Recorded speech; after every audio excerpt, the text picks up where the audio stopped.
पंढरपूर पासून अवघ्या 15 मिनिटांच्या अंतरावर पंढरपूर करकंब रस्त्यावर धोत्रेज ग्रँड प्रायव्हेट लिमिटेड घेऊन आले आहेत पंचतारांकित सुविधांनी युक्त हॉटेल ग्रँड। तसेच पुण्या मुंबईच्या धर्तीवर सर्व सुविधांनी युक्त hotel Shriyash restaurant, veg non veg permit room bar, प्रशिक्षित कुक व होस्टिंग सेवा हॉटेल ग्रँड मध्ये उपलब्ध आहेत। 50 एसी रूम्स, 3500 स्क्वेअर फुटाचा सुसज्ज बकवेट हॉल, भव्य एसी सूट्स, टेरेस गार्डन, भव्य लॉन आणि चेंजिंग रूम सहित स्विमिंग टँक, प्रशस्त पार्किंगची सुविधा। पंढरपूर नजीक असलेल्या हॉटेल ग्रँड या सुसज्ज आणि पंचतारांकित सुविधांनी युक्त hotel grand, hotel Shriyas restaurant, veg non veg permit room बार, पंढरपूर करकंब रोड। संपर्क 02186 24 22 45। ताज्या घडामोडी पाहण्यासाठी PVN म्हणजेच पंढरी वार्ता न्यूज या चॅनलला सबस्क्राईब करा। सोलापूर स्थानिक स्वराज्य संस्था मतदारसंघातून आपला उमेदवारी अर्ज कायम ठेवून भाजपला आव्हान दिलेले राष्ट्रवादी काँग्रेस शरदचंद्र पवार पक्षाचे उमेदवार वसंत देशमुख यांना आता थेट त्यांच्या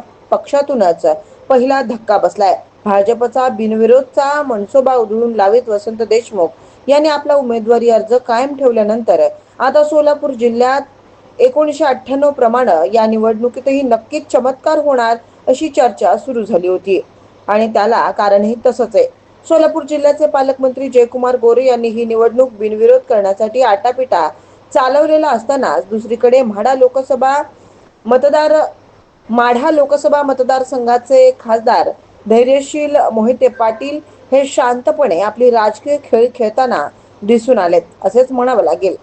वसंत देशमुख आणि मोहिते पाटील यांचे मागील 4 दशकापासून अतिशय जिव्हाळ्याचे स्नेहबंध आहेत। मागील लोकसभा निवडणुकीवेळी वसंत देशमुख यांनी परिचारक यांच्यापेक्षा वेगळी भूमिका घेत माढा लोकसभा मतदारसंघात खासदार धैर्यशील मोहिते पाटील यांच्या विजयासाठी भूमिका बजावली होती। जरी पंढरपूर तालुक्याच्या राजकारणात वसंत देशमुख हे पांडुरंग परिवारातील नेते म्हणून ओळखले जात आले असले तरी जिल्ह्याच्या राजकारणात मात्र कट्टर मोहिते पाटील समर्थक अशीच वसंत देशमुख यांची ओळख राहिली आहे। त्यामुळे वसंत देशमुख हे मैदानात उमेदवार म्हणून उतरलेले असताना मोहिते पाटील हे शांत राहणं अशक्य मानलं जात आहे। वसंत देशमुख यांच्यासाठी मोहिते पाटील यांनी जोरदार फिल्डिंग लावण्यास सुरुवात केल्याची चर्चाही मागील 2 दिवसांपासून होऊ लागली होती। परंतु आता मोहिते पाटील यांच्या होम ग्राउंडवरूनच वसंत देशमुख यांना स्वपक्षातूनच विरोधाची ठिणगी पडली आहे। माळशिरस विधानसभा मतदारसंघातील शरदचंद्र पवार पक्षाचे आमदार उत्तम जानकर यांनी एका आघाडीच्या वृत्तवाहिनीशी बोलताना वसंत देशमुख यांच्या उमेदवारीला आपला विरोध दर्शवलाय आणि आपली वेगळी भूमिका राहणार असल्याचं स्पष्ट केलंय।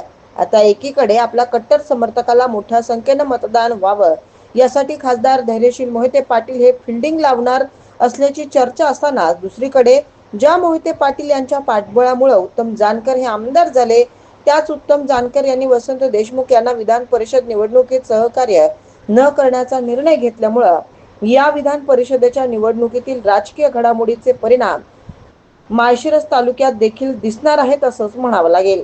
तर दुसरीकडे माढा विधानसभा मतदारसंघाचे आमदार अभिजित पाटील यांनीही माध्यमांशी बोलताना वसंत देशमुख यांनी आपणास विश्वासात घेतलं नसल्याचं वक्तव्य केलंय। त्यामुळे वसंत देशमुख यांच्या समोरील अडचणी वाढणार असून स्वपक्षीयातूनच होणारा विरोध हा वसंत देशमुख यांचा अवसान घात करणारा ठरणार आहे।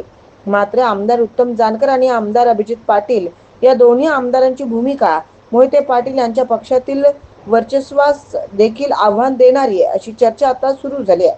परंतु या साऱ्या राजकीय घडामोडीमुळे भाजप समर्थकांमध्ये उत्साह संचारला असून वसंत देशमुख यांनी बिनविरोध होण्यास विरोध केला।